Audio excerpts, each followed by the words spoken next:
Welcome to the Grow Your Business and Grow Your Wealth podcast with Gary Heldt. Gary is an expert in helping business owners put together a plan that will provide a better future for their businesses, themselves, and their families. On the podcast, Gary interviews other professionals who share his vision, and together they share secrets and strategies any business owner can use to build a better financial foundation for your business and your life. Welcome back to the podcast. This week, my guest is Carmen Rosas, and she's the founder and lead counsel for Carmen Rosas Law. Welcome, Carmen. Hi, Gary. Thank you. Thank you so much for having me today. So tell us, what made you get into law?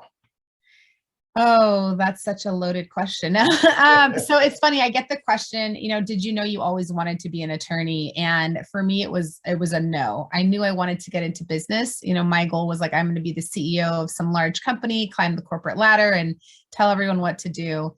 And then I went to undergrad and hated my business 101 classes. I was like, where's the business? Tell me how I run a business? I didn't want to do econ and all of that. And then I decided to major in anthropology because I just loved it and studying different cultures. But as I was gearing up towards, end of junior year, beginning of senior year, and they're like, what are you doing with your life after college? I was like, oh, I guess I need to figure that out. Had done an emphasis in law and society within my anthropology department. So we studied the legal systems in New Zealand with the US legal system. And I was like, oh, this is really cool. Let's go to law school, easy peasy, applied to law school and ended up in law school. I will say that I tried to quit law school twice. I was going to go into marketing, or I was going to go into interior design. At that point, I was ready to do anything. So I'm from California, Bay Area native, moved to Ohio for law school, which was very much a culture shock. And law school alone is a culture, it's just a shock in terms of the workload.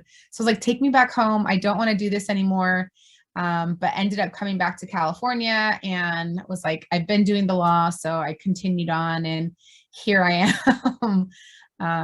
What made you decide to kind of get into the estate planning side of things with it? Yeah. So estate planning, I had never heard of a living trust or a will until I was in my wills and trust class in law school. I'm the first in my family to go to college, the only attorney in my family. So kind of paving the way. And so I graduated from law school, was waiting for bar results, and my grandmother passed away. And she had piecemealed some DIY documents that she found on the internet, and was, had a living trust, and then she had her will, but the language didn't match up, right? There were some things that were left out. She didn't properly fund her trust, which means, she didn't actually have any assets. So she had, I like to say a trust is like a treasure box. So she had this beautiful treasure box with nothing in it. And so that's basically what we had. And I saw my mom trying to navigate it from a legal, perspective. She's mourning the loss of her mother, who was her best friend, right? And then also trying to navigate the legal system, had no idea what to do. Lucky for us, right? Because here I am, almost a lawyer. I was working for an attorney who was like, hey, if you do all the work, you pay the, filing fees, I will kind of mentor you and guide you through it. So we were very fortunate in that it didn't cost us a lot of money other than my time. But I was able to kind of work through what we call as like a Heldt petition, where we say, hey, judge, we have these documents that look beautiful and they look great, but there's nothing in it. There's nothing to it. There doesn't own anything. And so then we get the judge to say, okay, go ahead and, make this a trust asset, and then you can go. So it helps us avoid the probate process, which is the full on, if you had no documents, but you still have to go through a court process. And at that time it was 60 days. Now with the way courts are, inundated with cases, it's probably a lot longer. And so I just thought, hey, if I know this parts of it, and there are so many people who have no idea what estate planning is, don't know what a living trust is, don't know what a will is, or, and they're working so hard for these assets, whether it's growing a business or purchasing property, raising kids. And so I decided, hey, let's get into estate planning and see how many more people we can help. What do you see from a mistake standpoint? What are people, some of the common mistakes people are making when it comes to estate planning? Yeah. So one is not understanding the difference between a will and a trust. I think that those words get tossed around interchangeably, right? Some people will think like, oh, it's a stupid question, but it's actually a very valid question because people will say, well, my friend said to get a will or someone said to get a trust, but I don't need a will. And so just from my experience with my grandmother's estate, right, I always say get both. And a little bit about the differences between the two is a will still has to go through the probate process, right? So we have three different categories of plans, which is no plan, which is the state default. You go through probate. You have to deal with the court process, and it gets distributed based on next of kin. Second option is you have a will only plan where the will still will have to go through probate, but it gives instructions to the judge. So it says, hey, judge, this is where I want my assets. I only want 50% to go to my children. I want 25 to charity and 25 to, my boyfriend or my partner or whoever else. You get to distribute and decide. Whereas the probate plan, it gets just divided equally to next of kin. And then you have your final plan, which is the trust-based plan. And that trust-based plan allows you to keep everything out of court, right? It's not a public record, it's private. And the person who maintains your trust automatically receives the key when you pass. So as I mentioned, right, a trust is a treasure box. You hold the key, right, until you pass away. With the trust, you pass the key on within those documents, so the next person automatically has control of your assets. If you have just a will, you'll have to wait until the court says, okay, sure, this person gets to be in charge, and there's a delay, right? Assets are frozen. And even if you're married, you will have to go to court if it's, you have bank accounts in individual names. You don't have a joint bank account because everyone has their play money, right? That situation, that money gets frozen until the court says, okay, you're married, you get to access it. Or, hey, this person is going to be appointed to now access. So the difference is, right, the court process one, and then timing, which is huge. So now you just talked about, some of the differences, will and trust. So if my mom passed away and she has a will, what do I have to have? Because you hear the horror stories about trying to go to the bank and all this stuff. Yeah. So if I got a copy of the will, can I just go to the bank with a copy of the will? No. So the will has to actually be what we call lodged. So basically placed with the court and then it becomes a court public record. So the judge and it has to go through the whole probate process. So the judge will give you what's called letters of administration based on the will. And so it functions very similarly to a non-will estate. So if no will or a will, you still have to go through the probate process. Sometimes, depending on the state, can be more simplified with a will, but you still have to go through the probate, the court process. So some order is going to be given. So, and then if my mother had a trust, then, and I'm the person who she says, that administers everything, is there another form that I get for that? That's kind of like the letter of administration? You take the trust, you can ask the attorney that created the trust to create what's called a certificate of trust, and you sign it in front of a notary. But typically, if you take the trust itself with the death certificate and you go to the bank and you say, hey, she's passed away, or, there's proof of some sort that she's actually passed, then you will get immediate access to those accounts, so long as they're held in the trust name. If they are not titled as trust assets, then it becomes a little trickier and you have to go through the court process again. Okay. So, and this is all different than if I have a power of attorney for her. Yes. So power of attorney is fabulous in case she's incapacitated. So she lose capacity and incapacitation, right, is you're alive, but you can't make your own decisions. So whether that's medical or financial power of attorney, that dies when you die. Which means that if she passes, it's no longer a valid document. So it's great while she's alive. Say she's in the hospital, you can go and deal with the finances, get money out, pay bills, all of that, or make medical decisions for her. But the moment that she dies, and obviously it depends on the language within the trust, it doesn't exceed more than 30 days. But typically it will die when the individual dies. And so upon death, it's not valid. And if there's no additional estate documents, right, like a trust or a will, then we're looking at the probate process again. Okay. When clients come in to see you, what are some of the big fears that they have? That's a great question. So one thing that comes up a lot is, and actually will hold people back from actually creating their plan, is they're like, well, what if it changes? What if I change my mind? And the great thing is you can revoke, and as long as it's a revocable trust, right? And it's, and my clients mostly come in for, I will say, it's maybe a couple, someone's passed away, they have kids, they have a couple of bank accounts, maybe retirement accounts and a house, right? These are not people with large estates, or maybe they're running a business, like a family run business, or maybe it's growing. But they come in and they're like, I want to do this, but I want to be able to make changes. And so if you have a revocable trust, and even all of your documents, as long as you have the capacity to make decisions, you can change them at any time. You can change them every 5 years. You can change, I have clients who are like, oh, 20 years later, I guess I should relook at these documents. I have a client who comes in every year wanting to make changes. And, you could literally go in every other week if that was what you wanted. But as long as you have the capacity, you can change, anything that's within the documents. And obviously, if there's life changes, a death, a divorce, a birth, something big happens, right? You move out of state, you want to actually sit down, review your plan, and make changes so they meet your current lifestyle and circumstances. And then, of course, right, as your children get older, if you have minors, right, and we're looking at 6 and 7 year olds, say you have 2 kids, 6 and 7, and you're like, oh, they don't get any of their money until they're like 30, 35, and 40. We're going to do a structured trust, and they're going to be trust fund kids. But then you realize, okay, they're, in their 20s and they're pretty financially responsible. I would be comfortable with them getting all of their money now, or for certain purposes. And then, of course, then you revisit them at that point too. So always being able to revisit and make changes. Nothing is set in stone until you become incapacitated or pass away. So in doing this living trust, basically I still have 100% control of everything.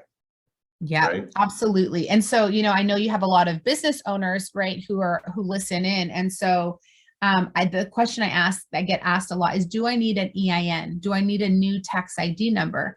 And the answer is no, not until so if it's a joint trust, right, the last of the spouse passes away. So the trust, as long as you're alive, functions with your social security number. There's no special taxes, that need to be paid, no tax returns that need to get done. Once you pass, and again, right, I'm speaking kind of in a more general, right, I would say, quote unquote, simple right. Trust, right? Not if you have something super complex or have taxable, estates. These are kind of like more average, working class. We're all running businesses and things like that.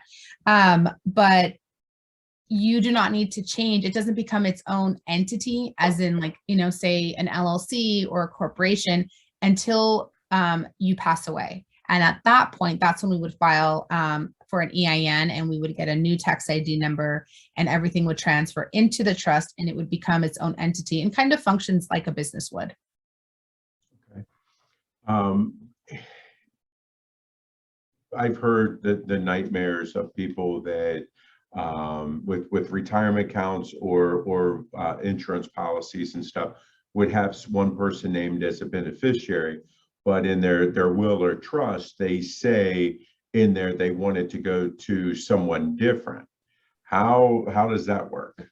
Yeah, short answer is beneficiary designation prevails. And so, yes, in cases of second marriages and, even with, people will put their kids down that are minors, which blows my mind, but also what you don't know, right? Or they leave their mother-in-law to be in charge, or even their mom in charge of the assets for the kid. A couple of things that I'd love to say about that is, even if you have it in your will and your trust, it doesn't matter. The companies, retirement accounts, life insurance, they will go with whatever is on the beneficiary designation, right? So if you get divorced, make sure you're updating your beneficiary forms. Don't list your kids. The other part is that even if you list, say, your mother to take care of your kids' assets, right, who's a minor, that money is now hers. It does not belong to your child, does not belong to anybody else. The money belongs to whoever is listed on the form. Now, from a legal standpoint, right? From a moral standpoint, like if she knows, oh, it's supposed to be then it basically is at will. She'll get to decide if she's actually going to use that money for that purpose, or she can run off and, vacation and, do whatever she wants with it. So whoever you list on the beneficiary designation form is the person that becomes the owner of that money. So even if you're married and you have children, I always say you can list your spouse, but make sure the trust is a secondary or contingent beneficiary. So, if something happens to the both of you, it will go into the trust and split up and designated the way you have within those documents. And same with minor children. I would not recommend leaving anything to your minor children outright. You put it into the trust name and it will be distributed based on the terms of your trust. Yeah, no, that's good advice. What are some of the challenges that you're facing, right now with dealing with the estates and trusts and stuff? Oh, so,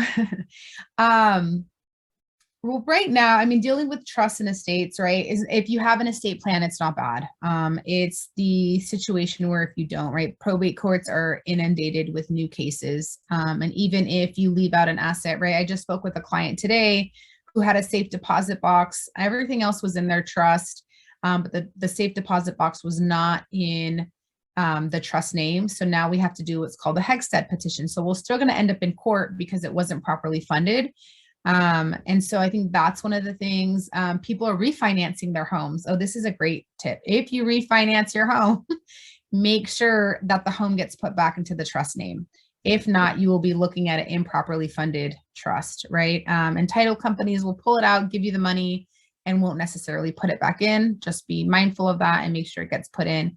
And then the other part of it is individuals wanting to add their children or gifting their children outright while they're alive.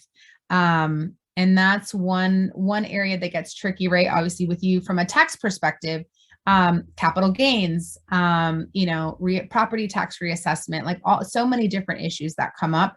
And in California, we have something called Prop 19, where the parent to child, exemption is now has gone away. And people don't understand that. And so making sure that you meet with someone who does like tax advising and tax planning, as well as an estate planning attorney, and not just what you hear from neighbors or, people Right. who have quote unquote gone through the process already. Yeah, because I know back when I started doing taxes and stuff, a lot of people were just transferring from mom to kid, and then it's like, oh, this is my way, and in case I got to be put into a home that I don't have any assets and so forth. And then what ends up coming back and biting them, because now you were just gifted that property, so your basis is now whatever your mom's or parents' basis is. You go to sell it, you're paying a whole lot more in taxes than they ever would have. Well, and that's the great thing, right? Not the great thing, right? Was when you die, the property that you own gets what we call that step up in basis, right? Where now it's no longer, for here, especially I'm in Silicon Valley, right? Homes were purchased for like $60,000, like in, the 60s. And that's amazing. And now they're valued at 1.2 million, 1.8 million. Like imagine being gifted a property, and then you go to sell it. Outside of a trust, you're looking at capital gains, right? From like a 60,000, to the million. Right. You may not profit at all. Right. There's probably limits to it, of course, but that's the whole point. Like, whereas if you have it in a trust and then you go to sell it, right? It's from the date of death versus, 40, 50 years ago, or however long it was. But you're looking at the difference between a date of death to a date of sale.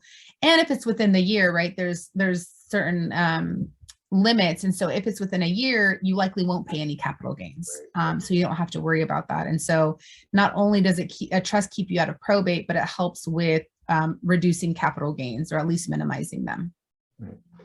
What about like titling bank accounts? It's like, okay, your mom, yes, she has her house and a couple bank accounts and stuff like that. How would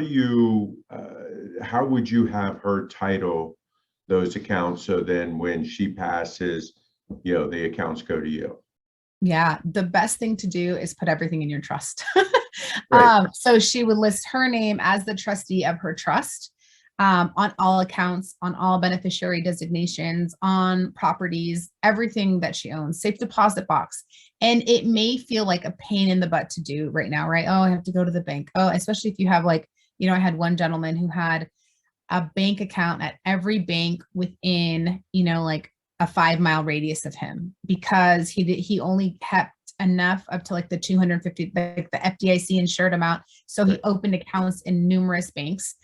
So that may be a little bit of a pain, right? For the most part, people have maybe 2 to 3 banks that they're working with. Going in and just doing it all at once is going to save you a lot more time, not even yours, right? But gives you peace of mind, but your loved ones that you leave behind who have to then go and navigate the system without you, right? They're mourning the loss of you. They're mourning the loss of a loved one. And now they have to go deal with these people at the bank or these legal institutions. And it's frustrating because those individuals are just doing their job, right? But there's loopholes. There's hoops we have to jump through to meet their legal requirements, and nobody wants to deal with that. And so if you go ahead and you set everything up in the trust name now, it will be so much smoother for the people that you leave behind. Yeah. I think that one of the things that's important, because obviously if you have the living trust, it's going to document everything. Mm-hmm. But I just always tell people, if not anything, just, please write a letter to your kids or whoever to say, hey, this is where everything is from. This is who prepares my taxes. Who's my estate attorney. This is where I have bank accounts and stuff, because there's so many times that I've tried to help individuals on the tax returns. And then it's like 2 years later, they say, oh, here, I just got this letter from this bank that, unclaimed property because I haven't, there hasn't been any activity. And I didn't know that Bob had an account there. Yeah. So yes. That's some of the stuff that we run into. And it's like, wow, nobody knew. And that's one of the things that we provide for our clients is what we call like a Schedule A, right? Where it's like everything you own, and people are like, oh, but is that really important? There's only a couple. Yes, put everything down. And they're like, well, what is the point of this? And I said, the point of it is that your trustees, the people who come after you, will know exactly where they need to go to collect all of your money. Even if you have $5 in it, put it down, just because it will give us an inventory, right, of your assets and all of the people they need to reach out to, all of the accounts, and, account numbers ideally, right? I even suggest having online logins, right? All of your bank logins in a safe place, things like that, just to make it easier for everyone. Yeah. Because I definitely, again, like you said, it's like, whoever you've left behind, they're grieving. Mm-hmm. And if you don't have this, it's making it even more difficult on them. And, they're probably, some of them are probably saying bad things about you because you left them. And then now you left them with this mess. So they're saying even worse things. So. Yeah. And it's funny, how you said, oh, you should at least let them know who does your taxes, things like that.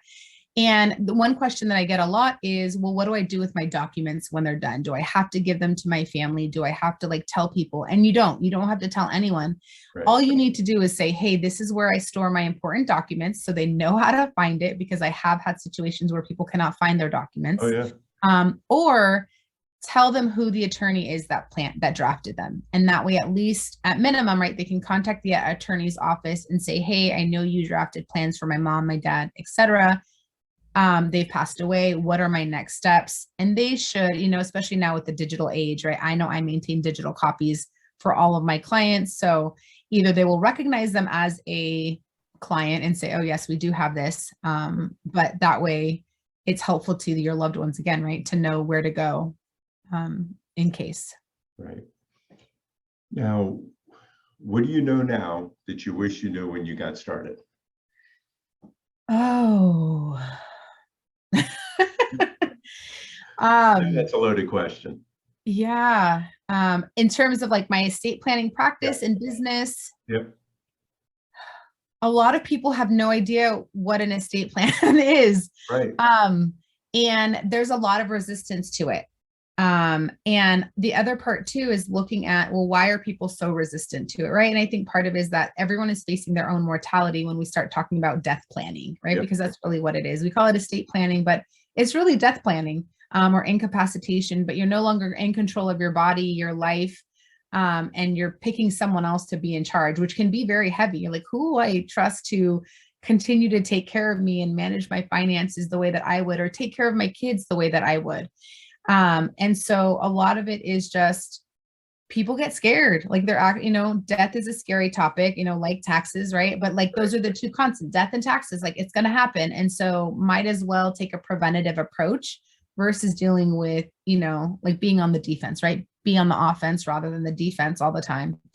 And so I think that would be one of the biggest things is that I never realized how afraid of death or their mortality, right, that people are, and being mindful of that and compassionate and understanding and empowering them really to make these decisions so they're in control beyond the grave, right? People like having control. So, explaining, oh, you'll maintain the control beyond the grave is sometimes helpful. Yeah, I just to kind of piggyback that, it's like, like everything else, you put together a plan, and if you don't do this, then basically the government's going to put the plan together for you. Yep. And most of the time, when the government puts a plan together for you, it's not going to be good about it. So, you choose. Do you want, to give whoever you want to give it to, and benefit them where they don't have, lots of times won't have the big tax burden? Yeah. Or do you want to go the route of the government being in charge, saying where the money goes, and on top of it, being a huge tax burden? Exactly. Yeah. Yeah. All right, Carmen. You decide who's going to be in charge. Exactly. So Carmen, tell me, what have I not asked you that you wish I had? We've gone through a lot of stuff here pretty quick. Yeah. I think, that's a good one. Well, I think one thing would be on guardians, right? If, I'm not sure how many of your listeners have children, but making sure that you have both long-term and short-term guardians. So basically, if you don't have somebody that lives within 20 minutes of you, making sure that you appoint someone that is a short-term guardian. So for example, right, I give the example, like I live in the Bay Area, so Northern California, my brother lives in Southern California. It's about a 6-hour drive if you're, not going the speed limit. Right. Could be longer, especially with the grapevine, road closures, accidents, never know. And so with me being up north, and him being, a designated guardian, because he cannot get to my daughter within 20 minutes, I have appointed a neighbor friend who lives like right around the corner from us that my daughter knows, has play dates with her daughter. So she can, if something happens to me, then go and get my daughter. My daughter's in a safe place, because the last thing you want is for your child to end up in foster care or in the system, even if it's temporarily, right? Say you're out on a date night and Friday night and there's an accident, you're in a coma, one of you passes away, et cetera, et cetera. They go to the babysitter and babysitter's like, oh, I have no idea, right? Or they say, oh, their guardian lives in Pennsylvania. They're not getting to California anytime soon. And so they will place the children in foster care temporarily until they can get a judge to either sign an emergency order or appoint a legal guardian that they're comfortable with. And so typically, if you have a blood relative close by, that's awesome. But if you aren't, right, if you're one of those people who say are from California and you're relocated to Texas and all your family's in California, you need to make sure you have a temporary guardian within 20 minutes of where you live or where the child normally would be. So I think that's one of the biggest things for like the parents listening is guardianships and making sure that's done. Actually, there's another one on business succession planning, right? So for the business owners who are all listening, making sure that you have a business succession plan in place, right? So whether you're a sole prop, an LLC, corporation, making sure your bylaws and operating agreements are all have language as to what would happen if you pass away. How would things be transferred? Who would be in charge? Who would manage the finances? Again, that coupled with your durable power of attorney in case you're incapacitated, but making sure that your business documents and you have proper legal planning on that front. And I know you did an interview with a gentleman before, so go listen to that podcast too. But making sure that your business succession plan also is tied and connected to, and that everything matches up, right, with your estate plan. So your wealth and all that money that you're working for and busting your butt on gets properly transferred to your loved ones and charities or wherever it is that you want your money to go. Yeah, I think that's really important, because Otherwise, if you don't have that for your business, then lots of times what's going to happen is just going to die on the vine because there's nobody's there to pick it up and do something or close it out for you. Then whatever you have built up is just going to drain away. That's for sure. Yep. So Carmen, if people like what they've heard and they want to reach out to you, how can they get in touch with you? So I'm on social media everywhere. If you just, if you do a Google search of Carmen Rosas, attorney California, but my handles are I am Carmen Rosas or Carmen Rosas Law. My website is yourlegacyprotectionfirm.com. But if you just searched my name, I'll pop up. Lucky for me, I'm one of few, if not the only Carmen Rosas attorney. So I'm easy to find. Great. Well, we really appreciate your time today and all your great wisdom. Thank you so much for having me. Great. Our guest this week was Carmen Rosas, and she's the founder and lead counsel for Carmen Rosas Law. See you guys next week.